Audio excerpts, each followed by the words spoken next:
Yang lainnya udah ada, Nana, atau gimana? Nggak masuk?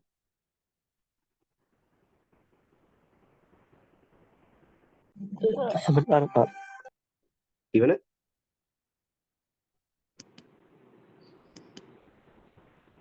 Yang lainnya masuk atau gimana? Coba ditanyain ke temannya. Iya, Pak.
Baik, kita tunggu 2 menit lagi lah sampai 8.30.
Baik, kita mulai aja. Untuk pertemuan kali ini sedikit meringkas, merekap meringkas pertemuan yang pada kemarin terkait dengan implementasi penerapan interoperabilitas di lingkungan pemerintahan. Nah, pada kali ini saya akan mencoba merekap ulang terkait dengan penerapan interoperabilitas di lingkungan pemerintah. Nah, pada saat ini Kementerian Komunikasi dan Informatika Kemenkominfo menerbitkan sebuah buku, yaitu nanti saya share bukunya karena materi yang saya terangkan itu berdasarkan acuan dari yang diterbitkan Kemenkominfo terkait dengan KAK, kerangka acuan eh, namanya kerangka kerja interoperabilitas e-government di Indonesia. Nah, menjadi sebuah kewajiban atau eh, tugas Kemenkominfo untuk menyelaraskan antara sistem-sistem yang ada pada saat ini. Nah, banyak manfaat yang dapat diberikan dari interoperabilitas di lingkungan pemerintahan. Yang pertama yaitu, saya tulis aja ya.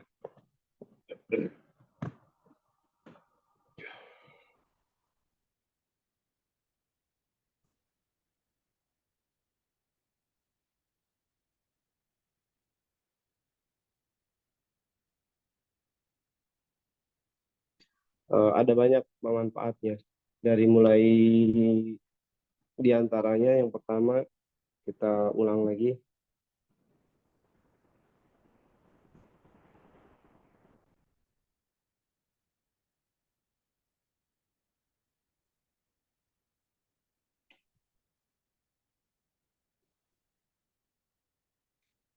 yaitu yang pertama meningkatkan efisiensi kerja. Yang kedua yaitu meningkatkan transparansi pemerintahan. Jadi dengan penerapan interoperabilitas di lingkungan pemerintahan, yang pertama dapat meningkatkan efisiensi kerja, yang kedua yaitu meningkatkan transparansi pemerintahan,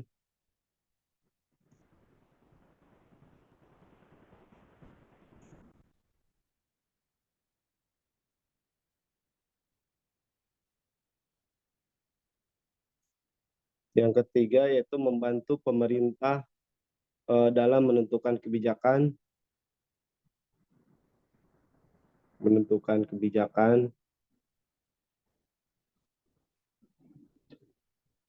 Yang keempat, memudahkan pencarian informasi.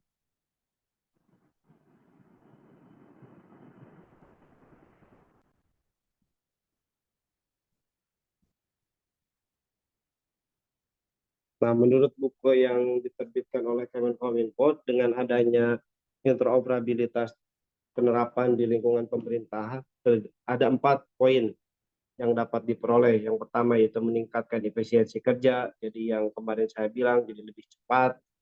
Terus yang kedua meningkatkan transparansi pemerintahan. Nah, contohnya terkait dengan penerima CPNS, ketika register langsung otomatis ketahuan. Lain halnya tahun-tahun sebelumnya. Jadi untuk penerimaan CPNS itu tertutup, gak kelihatan apakah tiba-tiba ada aja pengumuman. Terus Polri, penerimaan Polri dan penerimaan lainnya. Terus terkait dengan sidang apa-apa. Jadi meningkatkan transparansi pemerintahan. Yang ketiga adalah menentukan kebijakan. Dengan adanya transparansi itu bisa menentukan kebijakan-kebijakan lainnya, apakah harus terbuka atau tertutup. Nah, yang keempat memudahkan pencarian informasi. Nah, pada saat ini untuk pencarian informasi terkait dengan hukum apa namanya, Indraken yang kayak gitu-gitu kan sekarang bisa ketahuan, bisa saling memanfaatkan. Nah, terkait hal itu eh, bisa disebut dengan buku yang namanya EIGIP, yaitu Indonesian E-Government Interoperability Framework. Nah, yang tadi saya sebutkan itu, Kemenkominfo itu menerbitkan buku EIGIP yang disebut dengan EIGIP. Nah, berisi berbagai macam dari buku itu berisi berbagai macam rekomendasi untuk penerapannya, standar dan daftar hal-hal yang harus dipenuhi oleh sebuah instansi pemerintahan. Nah, dalam buku tersebut apa saja dalam buku yang saya baca atau yang jadi referensi, di situ terdapat hal-hal apa saja yang harus dilakukan oleh pemerintah untuk membuat interoperabilitas antar aplikasi itu berjalan dengan baik, dari segi standar, terus dari hal-hal yang harus dipenuhi sebuah instansi, aplikasi seperti apa dan bagaimana dari buku itu untuk implementasi sebuah sebuah pemerintahan. Nah, perlu diingat juga untuk mewujudkan interoperabilitas di pemerintahan itu harus mempunyai kerjasama dan dedikasi di tiap pemerintah daerah yang kemarin saya sebutkan. Jadi di pemerintahan Indonesia itu kalau teman-teman belum tahu, itu ada tingkat kementerian, ada tingkat daerah. Nah, tingkat daerah itu ada berbagai macam kantor dinas. Ada kantor bupati, ada kantor dinas yang ngurusin pajak, ada yang kantor dinas yang ngurusin kependudukan, ada kantor dinas yang mengurusi perizinan dan lain-lain hal sebagainya. Nah, antar kantor-kantor tersebut itu harus mempunyai dedikasi. Jadi pemerintahan harus keterbukaan untuk mewujudkan interoperabilitas tersebut. Nah, saat ini aplikasi-aplikasi yang banyak digunakan yang tadi saya sebutkan itu kan banyak gitu, SMP, penerimaan dan lain sebagainya. Nah, terkait dari apa saja standarnya, kita coba untuk apa namanya?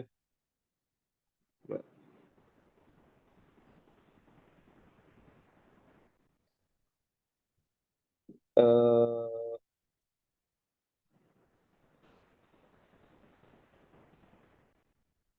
Konsep kerja. Nah, tadi saya sebut-sebut terkait dengan apa namanya EGIF, kayak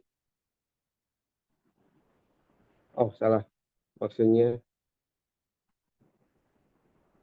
IEGIF, Indonesian Indonesia e-government, e-government, I-nya Indonesia, I-nya e-government, I yang ketiga interoperabilitas, yang F-nya framework. Mungkin teman-teman belum tahu apa itu framework, saya anggap aja sudah bisa, cuma sekedar mengingatkan, yaitu framework itu cara kerja untuk apa namanya disebutnya alur alur untuk menerapkan interoperabilitas di lingkungan pemerintahan Indonesia. Ada tahapan-tahapannya. Nah, tahapan-tahapan itu disebut dengan framework. Jadi untuk memudahkan gimana sih untuk memulai interoperabilitas prakteknya. Nah, Kemenkominfo membuat buku yang namanya IGIP, jadi tahapan-tahapannya. Nah, rekomendasi, ada berbagai macam standar dari interoperabilitas yang dibuat dari IGIP ini. Yang pertama yaitu kan ada yang namanya lapisan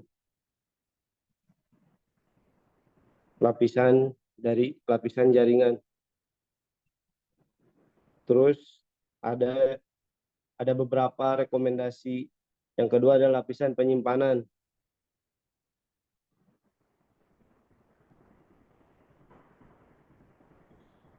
Penyimpanan dan referensi data.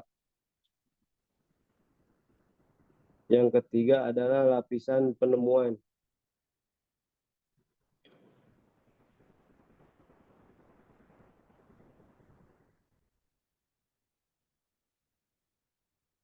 Lapisan penemuan, pencarian, dan layanan.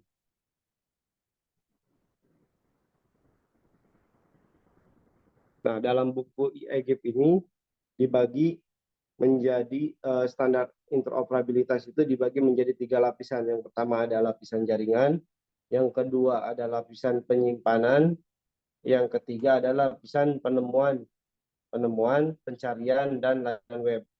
Nah, untuk yang selanjutnya adalah terkait dengan lapisan jaringan.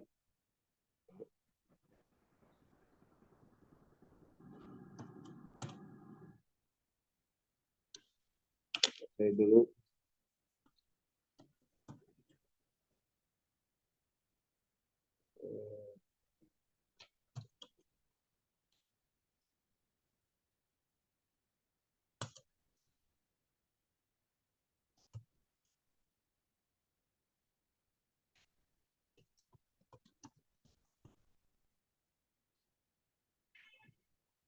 Saya baca dulu referensinya, konsep.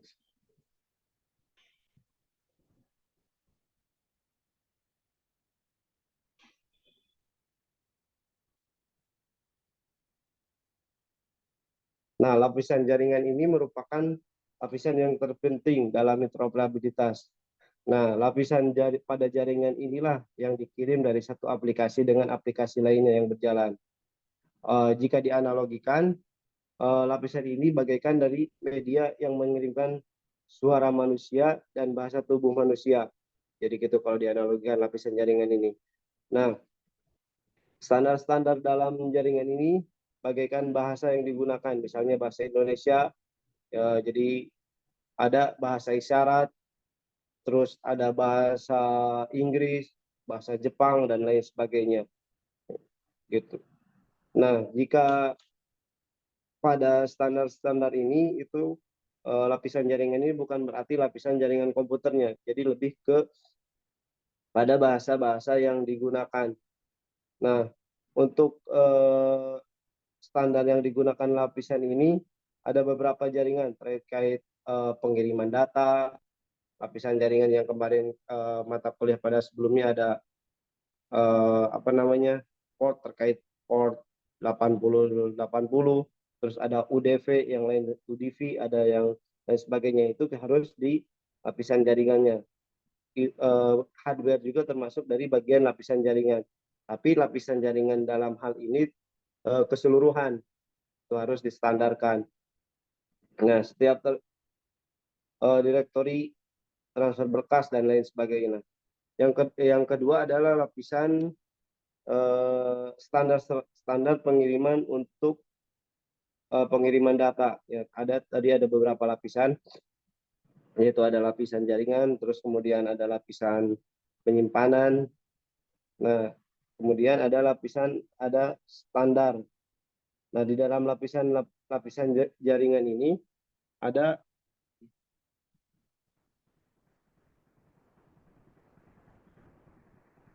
Nah, kita bahas terkait dengan tadi yang Egypt itu ada 3 lapisan, ada lapisan jaringan.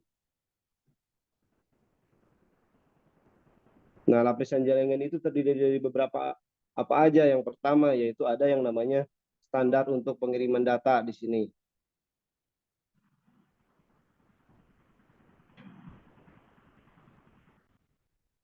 Yang kedua adalah standar untuk direktori jaringan.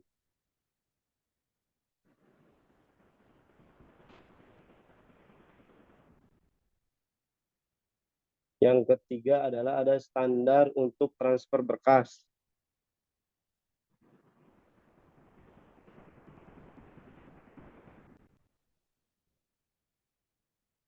Yang keempat adalah standar untuk pengiriman surat elektronik.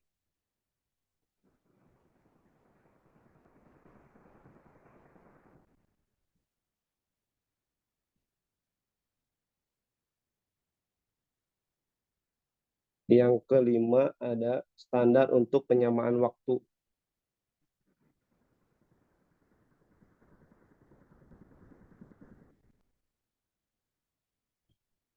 Nah, seperti yang tadi saya sebutkan pada tulisan yang tadi, yaitu ada di awal, jadi Kemenkominfo membuat buku terkait yang berjudul Egypt. Nah, Egypt itu panduan untuk pemerintah mengimplementasikan interoperabilitas atau aplikasi-aplikasi yang harus digabungkan.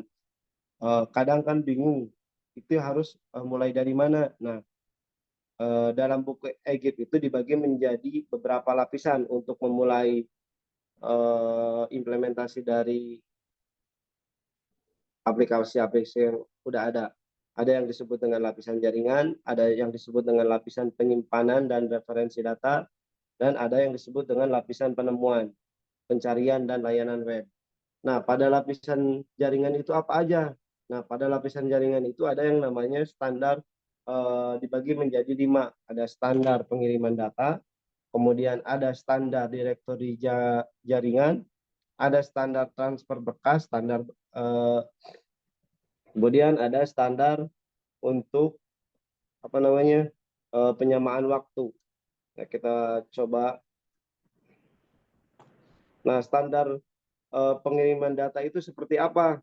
Nah, standar pengiriman data itu contohnya itu di yang kita bahas sebelumnya ada standar pengiriman data bentuknya bisa TCP/IP, kemudian ada yang bentuknya IP, itu TCP/IP kan Transmit Control Protocol atau Internet Protocol. Nah, ini kan sebuah protokol yang digunakan dalam suatu jaringan. Nah, kemudian ada standar pengiriman standar untuk pengiriman data itu ada yang namanya dengan IP, ya, protokol juga atau disebut dengan protokol lapisan jaringan atau protokol internet. Nah, nah dalam standar pengiriman datanya itu harus mau menggunakan apa? Apakah mau menggunakan TCP/IP atau mau menggunakan internet protokol atau bisa juga IP6. Mungkin teman-teman udah belajar terkait jaringan. Kita cuma coba untuk mereview kembali gitu standar-standar untuk interoperabilitas. Nah, IP6 ini jadi upgrade dari IP4. Lebih jelasnya diterangkan di bagian jaringan komputer. Nah, standar pengiriman data itu kemudian ada yang namanya UDP. Kita ulang lagi, itu UDP. Jadi standar-standar lapisan jaringan itu eh, ada 5 ya, gitu ya. Saya ulang, saya sering diulang-ulang biar paham maksudnya. Nah, standar pengiriman data itu eh, bentuknya mau seperti apa? Ini harus dibuat standar antar pemerintah. Apakah bentuknya mau pakai TCP/IP, IP, IP6 atau UDP. Nah, kemudian untuk standar jaringan tadi dalam hal pengiriman datanya, kemudian dari standar direktori jaringan. Nah, standar direktori jaringan ini diperlukan karena seringkali untuk menyimpan informasi pengguna sebuah situs aplikasi lembaga pemerintahan itu bingung gitu. Adanya harus pakai standar direktori jaringan yang mana. Nah, adapun standar direktori jaringan contohnya yaitu penggunaan LD LDAP P3. Nah, LDAP itu ya, singkatan dari League Wide Directory Access Protocol. Nah, protokol yang digunakan untuk mengakses berbagai informasi mengenai direktori dalam suatu jaringan seperti informasi berhubungan dengan perangkat, aplikasi, pengguna. Nah, LDAP ini mulanya dikembangkan untuk mengakses layanan direktori. Jadi dulu LDAP ini mulanya untuk layanan direktori kayak apa namanya, sharing folder dan lain sebagainya. Nah, kemudian dengan seiring melalui perjalanan waktu, kemudian LDAP ini melalui jaringan TCP/IP menggunakan protokol terbuka yang sangat fleksibel. Jadi LDAP ini bagian dari, bukan bagian, berjalan di atas standar jaringan TCP/IP dan lain sebagainya. Nah, seperti itu. Jadi berbagai dokumen, contohnya itu ada RFC, jadi LDAP ini. Jadi kita sebutkan LDAP ini tadi secara singkatan yaitu Like Directory Access Protocol. Saya tekankan bukan dari bagian standar pengiriman data, tapi standar direktori jaringan. Nah, kalau standar pengiriman data itu jalurnya. Nah, kalau standar direktori jaringan itu direktori, namanya direktori itu bukan folder ya. Jadi standar untuk pengiriman berkasnya menggunakan standar apa. Nah, contohnya di sini ada LDAP. Jadi nanti teman-teman bisa buka bukunya, nanti saya sharing PDF-nya. Ada LDAP itu ada RFC 4115, ada RFC 4512, ada RFC 4513. Nah, kurang lebih seperti itu. Jadi standar direktori jaringan ada LDAP. Nah, kemudian ada standar eh, trans, transfer berkas. Nah, standar transfer berkas ini merupakan jaringan media komunikasi utama, komunikasi antar aplikasi. Nah, bisa ini lebih ke portnya,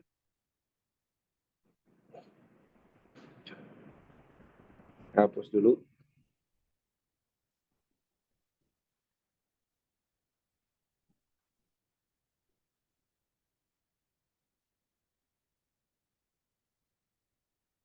Kemudian tadi saya tulis lagi standar.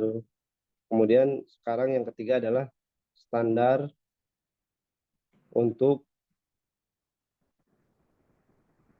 transfer berkas. Nah, tadi ada yang di atasnya ada standar apa namanya? Ada standar direktori jaringan, ada standar pengiriman data, yang ketiga ada standar untuk transfer berkas. Nah, standar transfer berkas ini berada di dalam jaringan.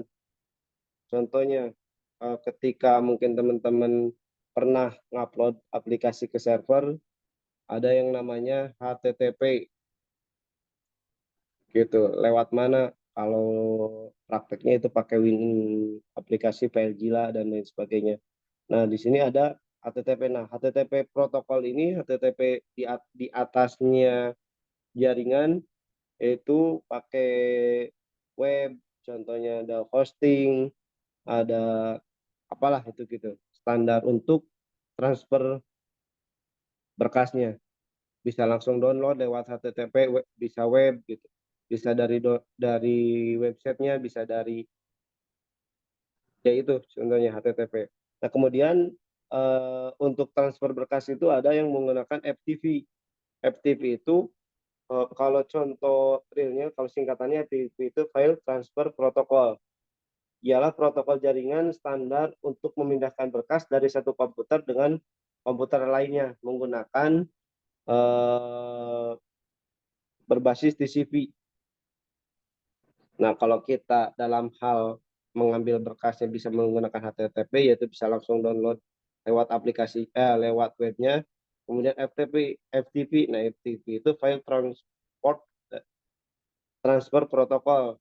Jadi kita kalau mau ngambil data dari sebuah internet, nggak perlu ngambil websitenya, langsung ke servernya menggunakan file FTP, kayak hosting gitu, menggunakan bisa FileZilla, bisa WinSCP, bisa lain sebagainya. Kemudian dari segi STV, jadi transfer data itu SFTP. Nah, SFTP atau Secure FTP. Jadi naik tingkat dari FTP, yaitu kalau tadi File Transfer Protocol.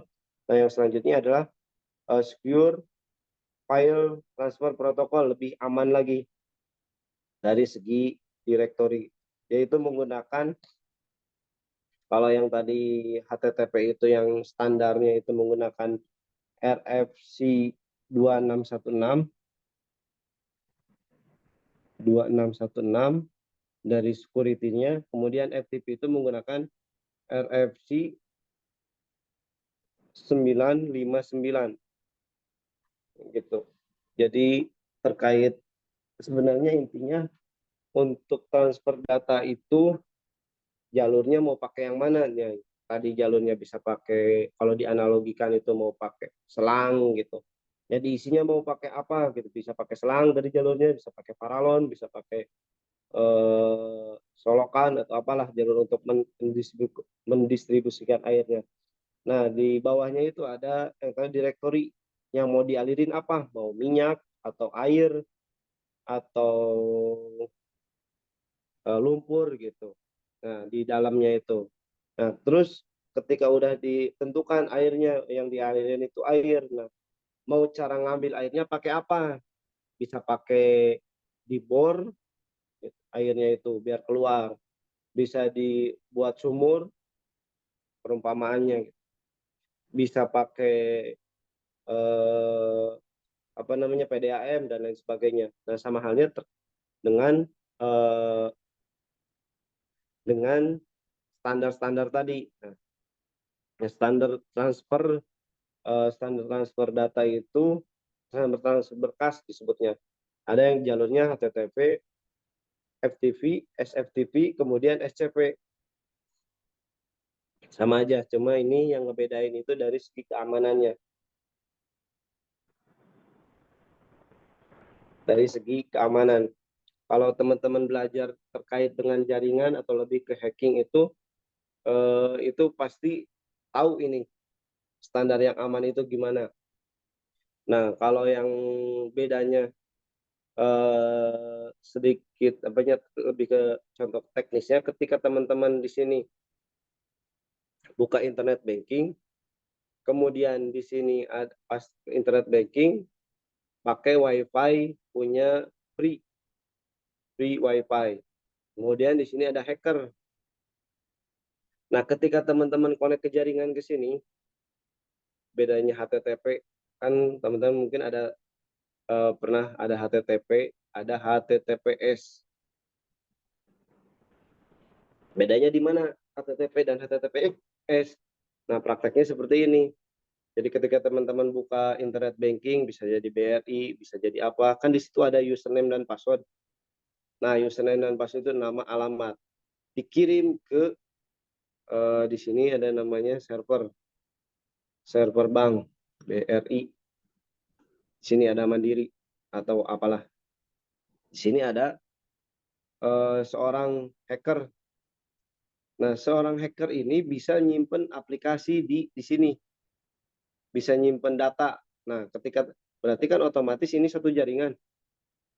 Nah, kalau si webnya ini tidak menggunakan HTTPS, http titik bca go id, bca go id. Nah, masukin username ketika kirim plus ke sini. Username dan password teman-teman itu pasti meskipun di tampilannya ada tapi ketika dikirim itu plain text namanya. Contoh passwordnya 1 2 3 4 5. Nah, sama si hacker ini tahuan ini nih, oh passwordnya si user A gitu, si Ujang akses bank BCA, username-nya ini, passwordnya sekian. Nah, dari sini bisa nanti si ini login ke si hacker ini login ke BCA selanjutnya ke situs yang aslinya. Lain halnya dengan website yang udah ada HTTPS-nya. Ketika teman-teman buka HTTPS, nah HTTPS.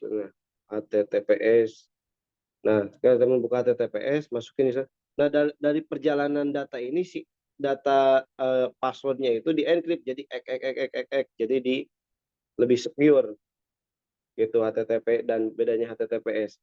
Jadi si hacker itu nggak tahu ketika submit.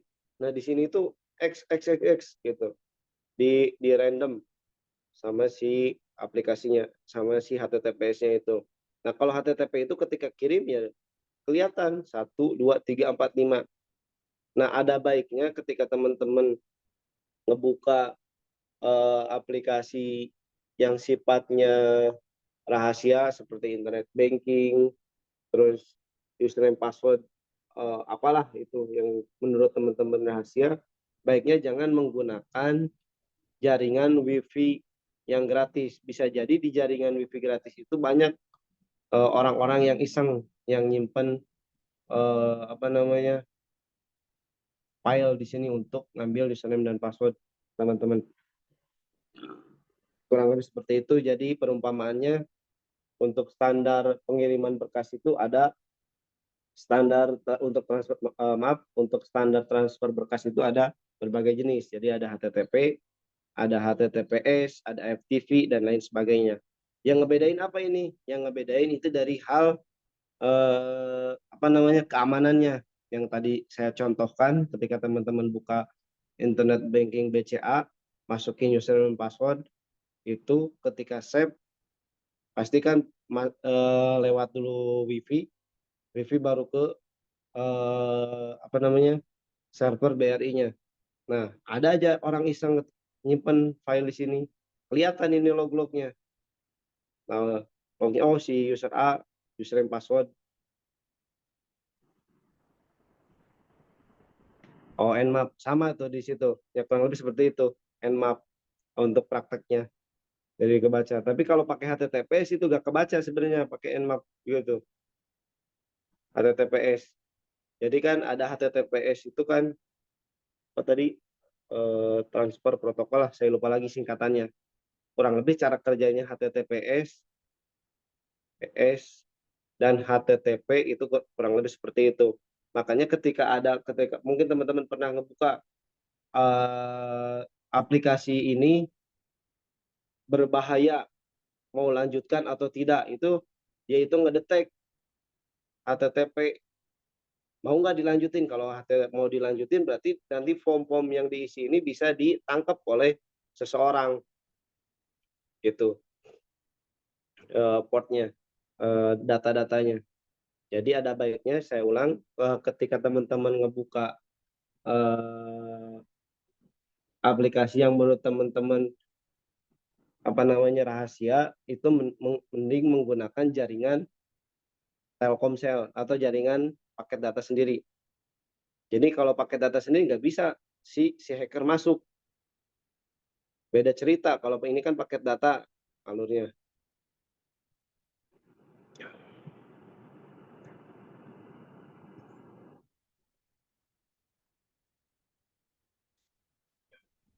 Ntar saya.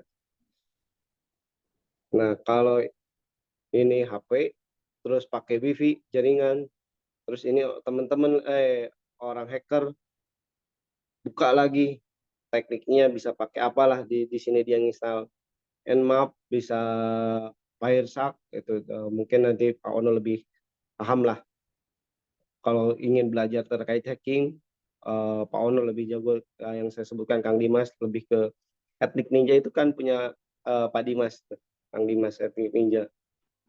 Kalau teman-teman ingin belajar terkait hacking, kurang lebih cara kerja contoh yang HTTP yang ini. Jadi ketika login nama, kirim ke sini, WiFi masuk ke server orang lain, server BRI atau BCA. Nah, di sini bisa nyimpan connect ya, bentuknya pakai apa di sininya, diinstal, kelihatan atas namanya. Nah, kalau lain halnya teman-teman nggak pakai ini, nggak mungkin sih ini masuk ke jaringan komputer, jaringan Telkom, contohnya pakai operator Telkomsel. Nah, sisi ini pakai operator Telkomsel terlalu luas gitu untuk meskipun satu jaringan, tapi terlalu luas untuk masuk ke dalamnya Telkomsel satu jaringan. Kan dia itu punya WiFi, punya IP masing-masing, IP1, IP2, jadi nggak mungkin bisa si hacker untuk ngambil username password. Nah, kalau di sini kan biasanya sama nih 192.168.1, di sini juga sama. Jadi di tracking dapat si username passwordnya. Jadi seperti itu. Jadi untuk transfer berkas yang ngebedain yang tadi saya bilang HTTP, FTP dan lain sebagainya, intinya ini untuk transfer datanya harus mau pakai mana. Dari berbagai macam jenis ini pasti ada kelebihan kekurangannya. Dari STV, SCV itu pakai port 22 lebih ke ribet lah. Intinya semakin aman, kenyamanan berkurang. Jadi contohnya ketika mau masuk gedung, biar aman dari depan ada satpam, ketika mau masuk bandara lah contohnya. Dari depan udah ditanya satpam, mana ininya, tiketnya. Terus masuk lagi ke ruangan satu, masukin apa namanya kopernya, terus cek terus. Jadi pada prinsipnya dalam sebuah aplikasi keamanan tidak berbanding lurus dengan kenyamanan.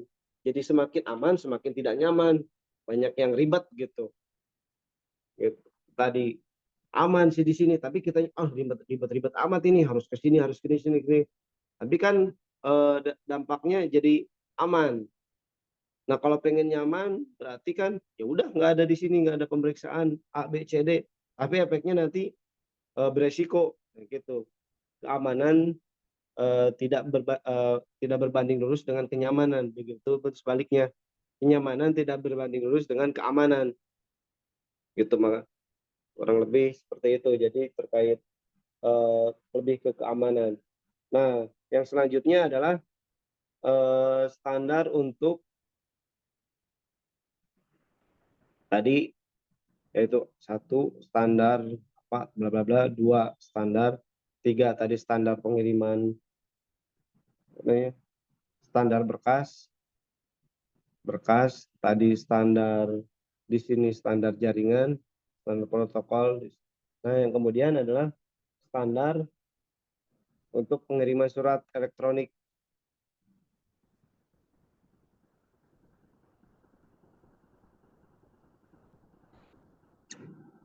Nah, standar pengiriman elektronik itu seperti apa? Gitu. Kalau tadi ini standar pengiriman berkas itu jalurnya bisa HTTP, HTTPS, SCP, apa namanya, tadi yang tadi sebutnya. Nah, sekarang standar pengiriman elektronik, pengiriman surat elektronik. Nah, standar untuk istilah ini di apa? Kalau bahasa gampangnya itu, kalau menurut teorinya sih panjang kalau saya baca. Jadi sudah tidak asing lagi bagi hampir nana gitulah. Bla bla bla bla bla bla bla. Nah, intinya kalau standar pengiriman elektronik itu terkait dengan pengiriman email. Nah, email, penyedia email kan banyak. Dulu itu ada Yahoo, ada apa namanya, Andek gitu, Sandek, terus ada Google. Banyak sebenarnya yang tidak kita ketahui. Tapi kan kita tahunya email, penyedia email itu cuma Gmail gitu. Terus sama Yahoo. Nah, padahal penyedia email itu banyak. Nah, balik lagi ke standar pengiriman elektronik, pengiriman surat elektronik di situ sebenarnya ada yang namanya surat pengiriman email itu bisa menggunakan SMTP, yaitu Simple Message Protocol. Nah, SMTP ini merupakan apa namanya, protokol yang digunakan untuk memproses surat elektronik. Di sini kayak mail.google.com.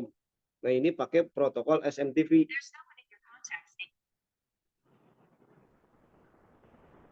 Nah, kemudian ada mungkin teman-teman pernah pakai Outlook, itu kan ada pakai yang namanya POP3. Nah, kalau SMTP itu buka email langsung online, maksudnya itu langsung buka websitenya mail.google.com, keluar data-datanya. Nah, lain halnya ketika teman-teman pakai Outlook, kita tinggal masukin akun emailnya apa, kemudian passwordnya apa. Nah, ketika online, si data-data yang dari Gmail masuk semua ke sini. Tujuannya sih untuk menghemat, apa namanya, bukan menghemat, tujuannya untuk yang namanya jaringan, kita kan kadang nggak punya paket data, wifi-nya nggak ada, terus jaringan hilang kayak di kampung-kampung saya itu. Gitu. Makanya ketika online jalur ketika terkoneksi dengan internet, maka dari penyedia layanan email itu langsung di-download dengan jalur POP3 gitu. Bisa disebut singkatannya itu Fast Office Protocol. Nah, protokol ini yang tadi saya bilang, jadi mail server melalui, aduh kalau saya baca teorinya agak pusing juga sebenarnya. Jadi intinya cara kerjanya POP3 itu mail server yang ada di email, yang ada di Google langsung di-download otomatis sama aplikasi Outlook atau aplikasi penyedia email lah. Nah, di sini disimpan langsung di-download tanpa diketahui oleh yang berjalan di belakang. Terus standar untuk pengiriman surat elektronik itu ada namanya IMAP. IMAP. Nah, IMAP ini kepanjangan dari Internet Message Access Protocol. Nah, kalau secara teori yaitu IMAP menggunakan memilih pesan email yang diambil, kemudian membuat directory di server, kemudian itu. Nah, IMAP ini kalau teknologinya itu lebih baik daripada, intinya lebih baik daripada POP3. Cara kerjanya gimana? Cara kerjanya yaitu menghapus apa namanya? Jadi bisa ngebuat data di email otomatis, di email server, contohnya penyedia Google lah, mail.google.com. Kemudian kalau teman-teman buka-buka email gitu kan, di situ ada settingan-settingan untuk buat diintegrasikan ke sebuah aplikasi, itu harus dibuka dulu gitu. Jadi ketika ngirim email bisa buka langsung server mail.google.com, atau kita ngebuat aplikasi tertentu untuk mengirim email dari menggunakan fasilitas Gmail. Di situ pasti ada settingan-settingannya, setting email, setting POP3, POP, terus plotnya apa aja yang harus dipakai, kurang lebih seperti itu. Kemudian ada yang namanya MAME,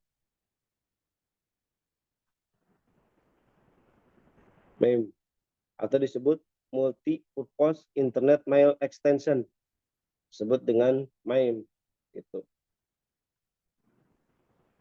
Sama cara kerjanya. Nah, dari yang saya sebutkan, ada SMTP, POP3, IMAP, MAIN, dan lain sebagainya, ini sebenarnya pilihan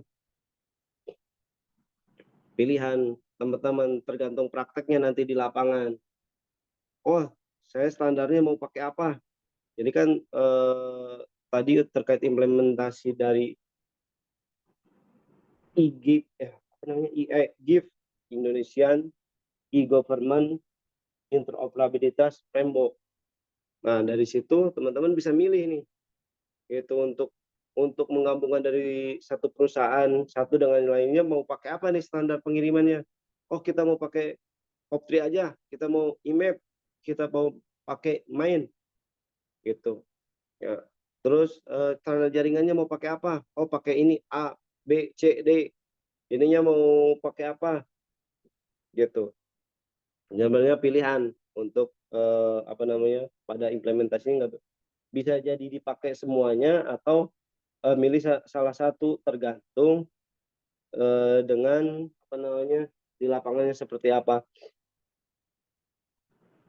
Nah, setelah itu ada, nah dari standar pengiriman email itu cuma, kalau yang berdasarkan buku yang diterbitkan oleh Kemenkominfo itu ada 3, yaitu POP3, IMAP, sama MAIM. Seperti itu. Jadi sama aja sebenarnya, intinya pengiriman. Ya balik lagi, ini itu terkait dengan keamanan. Nah, selanjutnya adalah standar untuk penyamaan waktu.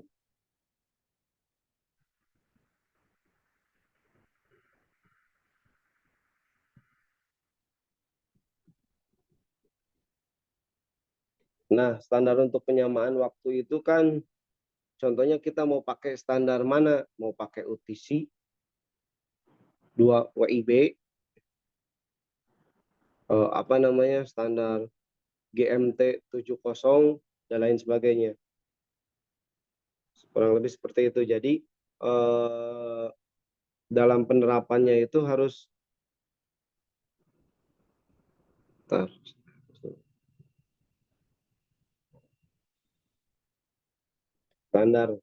standar untuk apa namanya, lapisan jaringan.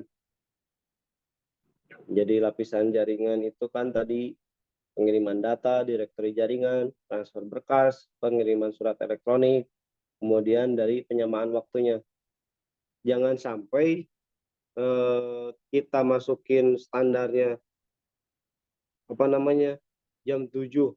Makanya kan kalau di 7.00,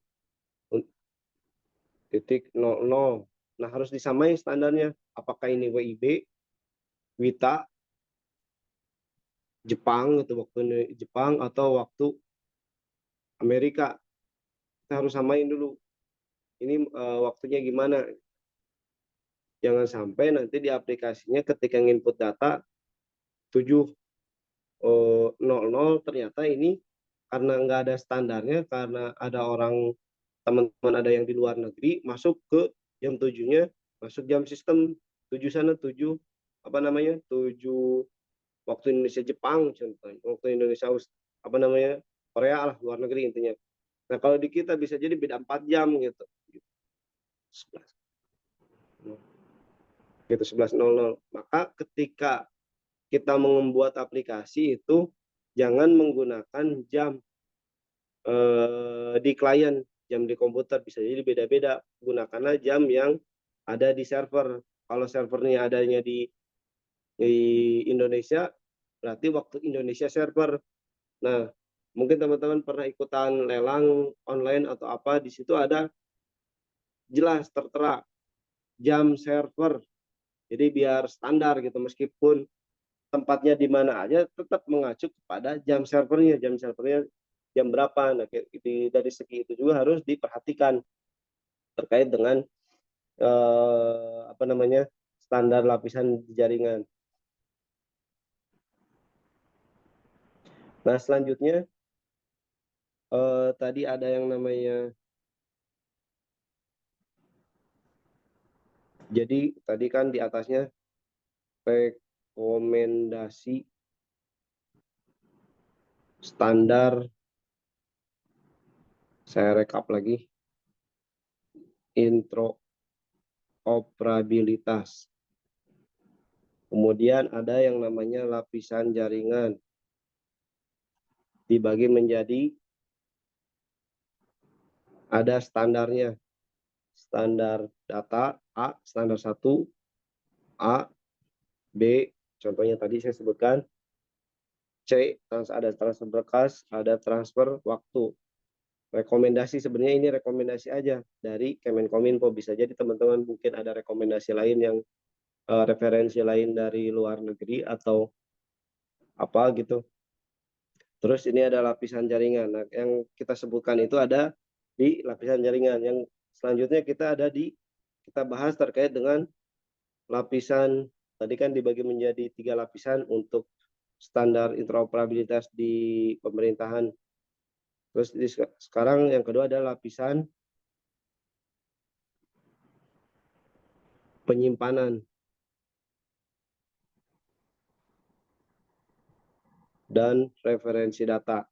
Nah, lapisan penyimpanan dan referensi data itu juga ada standar-standarnya. Itu ada standar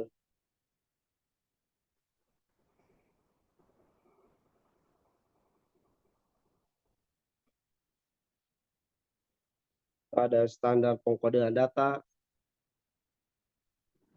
standar pengkodean, kemudian ada format penyimpanan datanya,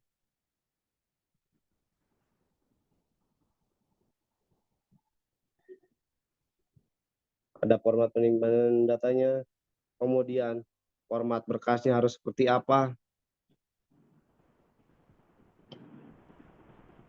kemudian ada format berkas multimedia,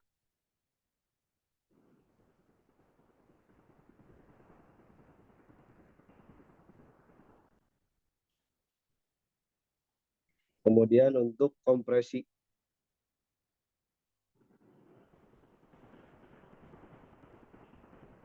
dan pengarsipan.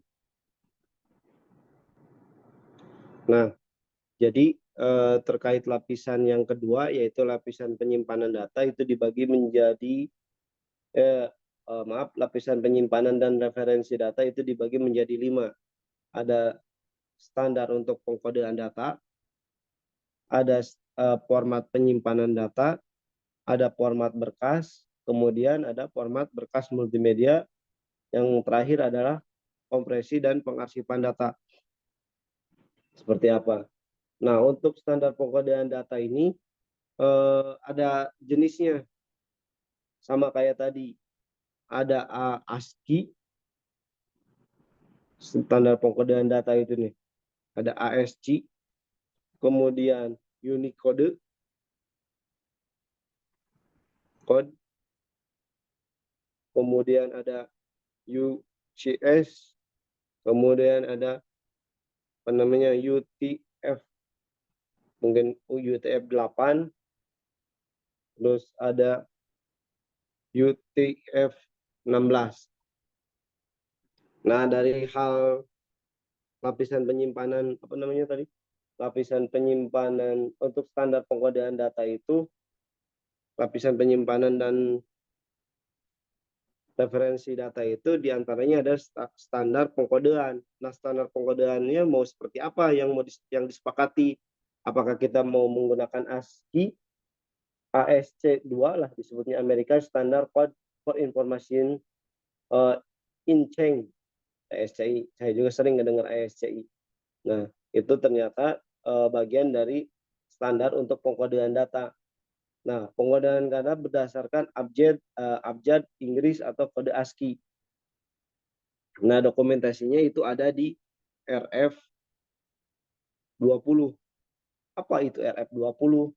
Itu nanti teman-teman bisa dicek di apa namanya? Tools IF, nanti saya kasih aja lah bukunya, PDF-nya. Kemudian ada yang namanya Unicode dalam pengkodean itu.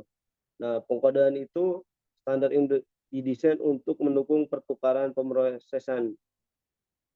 Ada UCS, mungkin ada tambahan lagi kalau sekarang standar pengkodean yang dinamakan Bitcoin. Bukan Bitcoin, Bitcoin itu produknya. Saya lupa lagi nama di atasnya itu apa. Nah, kalau yang buku yang saat ini diterbitkan itu ada berbagai macam standar untuk pengkodean. Ada ASCII, ada UCS, ada UTF-8, ada UTF-16. Nah, yang selanjutnya adalah format penyimpanan data. Yaitu standar untuk format penyimpanan data itu seperti apa yang disepakati penyimpanan datanya.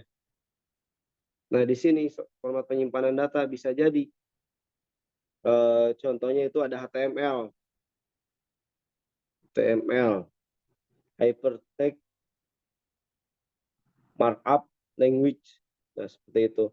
Jadi standar untuk format penyimpanan data itu mau disimpan dalam format apa? Mau disimpan dalam format HTML kah, atau PHP, atau Java, atau .NET, seperti itu. Gitu tergantung kesepakatan datanya, maunya format aplikasinya. Terus di sini ada bisa jadi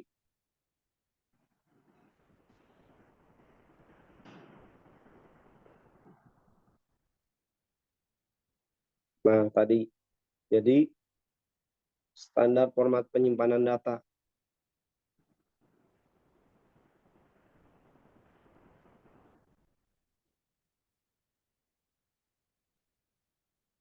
Nah, standar format penyimpanan data ini disusun dan dibungkus dengan suatu format tertentu. Nah, pembungkusan dan penyusunan ulang ini biasanya ditunjukkan untuk memperjelas makna dari data yang disimpan. Nah, banyak variasi teknik untuk penyimpanan yang digunakan. Nah, beberapa di antaranya yang menjadi rekomendasi dari EGIF itu, yang rekomendasi EGIF-nya bisa ngebuat menggunakan HTML. HTML ini yang direkomendasikan oleh buku ini. 4.01, kemudian ada HTML5, terus ada XML di 1, ada DTD atau XML skema, terus HTML, banyak lah itunya yang direkomendasikannya. Ada CSP, ada CS3. Nah, nanti bisa dibaca aja untuk lebih jelasnya. Nah, mungkin dalam prakteknya yang saya biasa pergunakan ya ini, ya itu tadi HTML sebenarnya kalau di sini masih HTML versi 4, sebenarnya kan sekarang udah HTML5, malah kalau yang saya dengar itu udah HTML6 lah. Terus ada PHP, lagi PHP yang namanya PHP itu udah PHP versi 8 atau berapa lah, saya lupa lagi. Itu ini kan yang direkomendasikan e-government. Terus kemudian untuk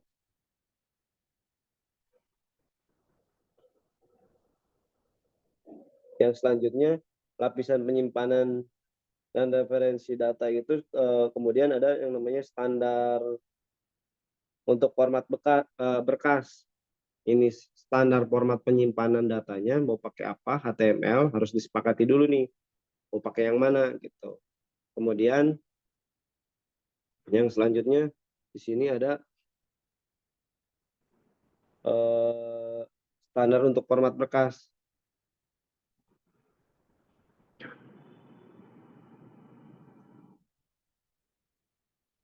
Nah, standar untuk format berkas itu harus disepakati juga. Datanya mau pakai teks, titik T, titik TXT, mau pakai PDF, atau mau pakai XLS. Nah, teman-teman harus memastikan dulu, harus dibuat standar ketika akan menggabungkan dari mulai format berkas yang tadi saya sebutkan, terus jaringannya seperti apa. Nah, standar format berkas seperti apa, mau pakai teks, mau pakai tabel, mau pakai presentasi dan lain sebagainya. Jadi harus dibuat dulu, disamakan, jangan sampai yang dikumpul, kalau nggak disamain nanti ada yang ngirim kumpulkan contohnya tugas dalam bentuk nggak jelas gitu. Kumpulkan tugas, udah aja tugas, bisa jadi nanti ngirimnya ada yang gambar, ada yang PDF, ada yang foto, ada yang lain-lain. Nah, makanya kita sebagai praktisi nanti bisa merekomendasikan ini yang mana ini yang harus dipakai standarnya. Oh, mending pakai dari segi jaringan, mending pakai SFTP karena aman dan lain-lainnya ketika kita rapat itu. Terus format berkasnya kita pakai PDF aja karena kalau PDF nggak bisa dirubah-rubah keterkaitannya. Ya, jadi kita sebagai IT yang bergerak di bidang IT harus bisa merekomendasikan apa saja yang diperlukan di kerjaan. Kemudian dari segi format data tadi, format berkas, ada yang namanya format berkas multimedia. Nah, berkas multimedia itu standarnya ketika di percetakan, contohnya teman-teman buka percetakan, coba kirim gambar terkait dengan kirim gambar. Nanti ada yang ngirim GIF, bentuknya GIF. Terus ada yang ngirim JPG, ada yang ngirim OCX dan lain sebagainya. Nah, dari format-format ini teman-teman harus tahu dulu apa namanya kelebihan kekurangannya. Oh, GIF ini buat gambar, tapi kalau dibuat di percetakan mungkin akan terlihat pecah. Oh, pakai formatnya JPG. Kenapa JPG? Karena JPG kualitasnya lebih bagus. Oh, untuk ini pakai format PNG. Kenapa pakai format PNG? Karena PNG itu bisa transparan. Kalau backgroundnya putih, eh, kalau diterapin di Word, dicetak itu nggak kelihatan putihnya. Kurang lebih seperti itu. Jadi harus dibuat standar dulu itunya, standar multimedia. Jadi ada standar berkasnya harus seperti apa. Terus kalau dibutuhkan format multimedia, multimedianya harus bentuknya formatnya bagaimana, apakah JPG, GIF, PNG, SVG, WMV, gitu Pak, WAV, dan lain sebagainya, PDF. Nah, setelah ditentukan dari segi pengkodean, terus format penyimpanan datanya seperti apa, format berkasnya seperti apa, kemudian kalau dibutuhkan format berkas multimedianya seperti apa, kemudian yang selanjutnya dari lapisan penyimpanan itu terkait dengan kompresi dan pengarsipan berkas. Nah, kompresi dan pengarsipan berkasnya nanti mau dibuat seperti apa di sininya? Kompresi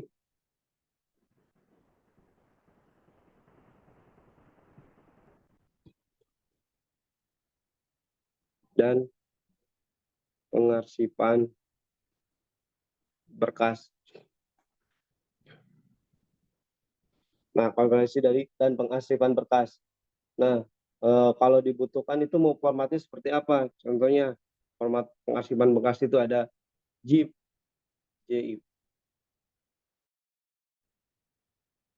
ada GZIP 7G, itu biasanya di Linux kalau nggak salah. Terus ada TAR dan lain sebagainya. Nah, dari kesemuanya yang saya sebutkan itu, ini hanya sekedar rekomendasi nanti yang mau dipraktekkan.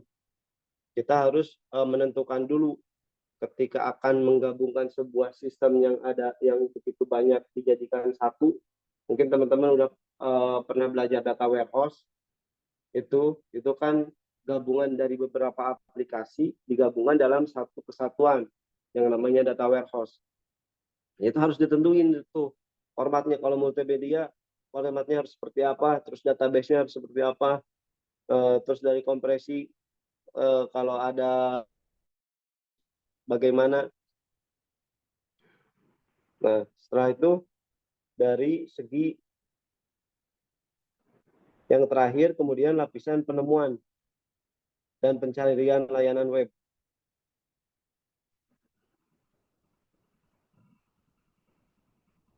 Nah, lapisan yang terakhir yaitu lapisan penemuan dan pencarian dan layanan web. Nah, standar-standar penemuan dan layanan web sama lagi di sininya. Di sini ada standar UDDI V3 gitu, Universal Description Discovery in Integration. Ada USDL, kemarin udah pernah dibahas sebelumnya pada pertemuan-pertemuan yang lalu. Ada SWAP. SWAP itu ada banyak, ada P1, ada P2, ada RESTful API, kemudian ada AS2, dan banyak lain sebagainya.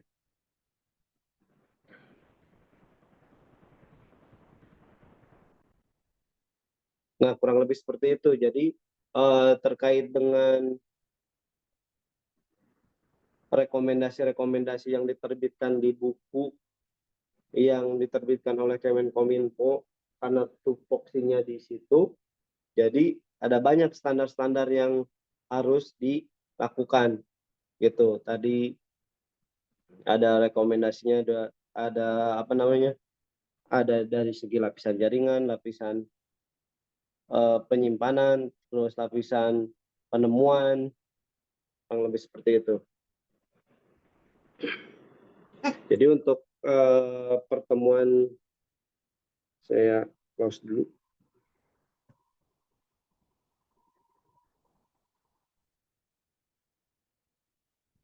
Mungkin dari pertemuan hari ini terkait dengan yang saya sampaikan itu dari rekomendasi yaitu garis besarnya untuk membuat sebuah jaringan, membuat aplikasi yang besar itu tidak bisa dibuat oleh satu orang atau satu perusahaan yang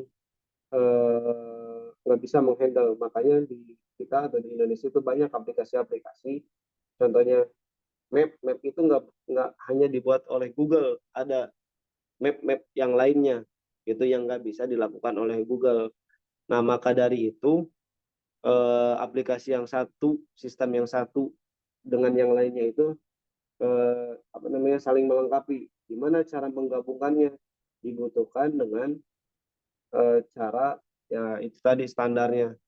Jadi ketika kita akan menggabungkan sebuah sistem antar satu, contohnya Google, terus mau dengan YouTube, mau dengan apa, terus apalah itu namanya, berdasarkan rekomendasi dan pengalaman dari Kemenkominfo, ada standar-standarnya, yaitu di lapisan jaringannya harus standarkan, terus lapisan penyimpanannya, lapisan penemuannya, dan lain sebagainya. Nah, mungkin untuk pertemuan kali ini, Anak, ada yang ditanyain? Jelas, Pak. Jelas, baik. Mungkin nanti teman-temannya untuk file PDF-nya saya nanti upload di LMS untuk dibaca-baca lebih jelas gitu. Seperti apa sebenarnya, nanti buat acuan juga nanti teman-teman di prakteknya di lapangannya gitu lebih jelas. Mungkin untuk pertemuan hari ini saya cukupkan. Terima kasih, Anak. Nah, teman-teman yang lainnya mungkin nanti Ya, Pak. diinfokan gitu. Saya cukupkan. Terima kasih. Assalamualaikum warahmatullahi wabarakatuh. Waalaikumsalam. Terima kasih, Pak.